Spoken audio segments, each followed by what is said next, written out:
90s because of Skylab. Well, not entirely, but it's as sensible an explanation as anything. Most of you don't remember what Skylab was. I seem to have had a disproportionate reaction to it. Most people seem to have sloughed it off. Skylab was an American space station. It was thousands of tons of heavy metal, and it got put up into orbit sometime in the 70s. Eventually, the people on board abandoned it, and it was just floating up there. And you'd think the people who put it up there would have had a plan to get it back down again, but they didn't. Or their plan failed or something, and in 1979 they announced that Skylab would be falling from the sky. This massive thing, the size of a city block, would come falling on your head as you stood in line at Bloomsdale's, or sat by your suburban bull, or crossed the George Washington Bridge. Of course, statistically, the likelihood of Skylab hitting you on the head, or hitting a whole bunch of you on the head, statistically, the odds were small. But I couldn't live my life by statistics. And the experts didn't think it through, I guess. Sure, let's put a massive tonnage up in the sky. I'm sure it will fall down. Let's build nuclear power plants. I'm sure we'll figure out what to do with the radioactive waste eventually. Well, you can start to see that I have the kind of personality that might kill myself. There are a few unhappy relationships and a sort of dark, depressing edge to my psychology. And something like Skylab just threw me over the edge. I cannot live in a world where this is Skylab! I shouted this in an airport in some endless line to go somewhere or other. So I died sometime in the 90s. Obviously, it was a delayed reaction to Skylab. So, I killed myself. Anger turned inwards, they say. But at least I got to miss 9/11. I couldn't stand Skylab, then I definitely couldn't stand the sight of people jumping out of buildings. And then the letters with the anthrax postmark from Trenton. And then there was all these people in the world who were celebrating. Yippee! Yippee! Hundreds of people killed! God, I hate human beings. I'm glad I killed myself. It's just so difficult to be alive, to try to function. There are all these people to deal with. You know, once I went to the supermarket to buy some tuna fish, and there was this person standing right where I wanted to reach out and grab the tuna fish. Oh no, they were looking at tuna fish as well, but they were taking a really long time, reading each can like it was a book. Pretty darn boring book if you ask me. Nobody has.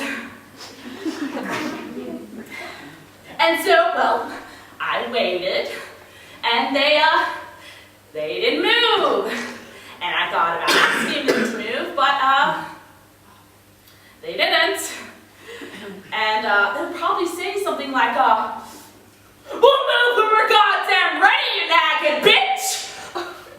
And then, well, what was I to do? And so I started to cry out of frustration. Softly, as not to disturb anybody. But even though I was softly sobbing, the stupid person couldn't grasp the fact that I wanted to get by them, to get to the tuna fish. So I reached out, and I brought my head right down onto his head, and I screamed, "Would you kindly move, asshole?" And he fell right to the floor, looking totally startled. And a small child nearby started to cry, and well, I was still crying, and I couldn't think of anything to do with this tuna fish can now anyway, so I just yelled at the child to stop crying! And I sprinted right out of there. And I thought, I'm going home to take a long bath. You know, in the afterlife, I'm considered to have a bad attitude. And apparently, I've been slated to be reincarnated to come do this whole thing again.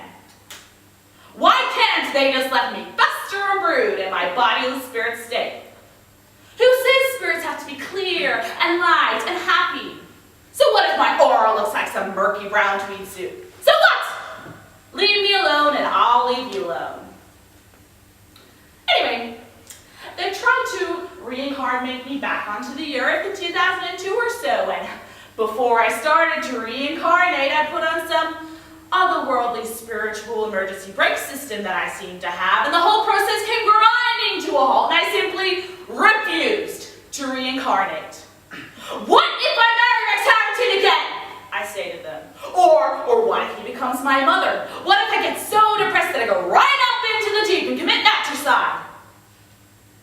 Or maybe it'll be our Skylabs, and anthrax, and smallpox, and monkeypox, and pox in everyone's houses. So no, thank you. Yes, I was married to Rex Harrington. He had a few wives, so you probably have to do the research to figure out which one I was.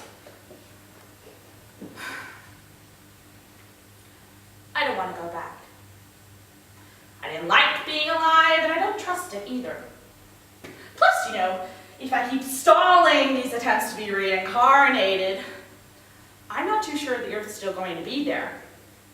So if I keep thwarting these attempts to be reincarnated, maybe my going back might become a moot point.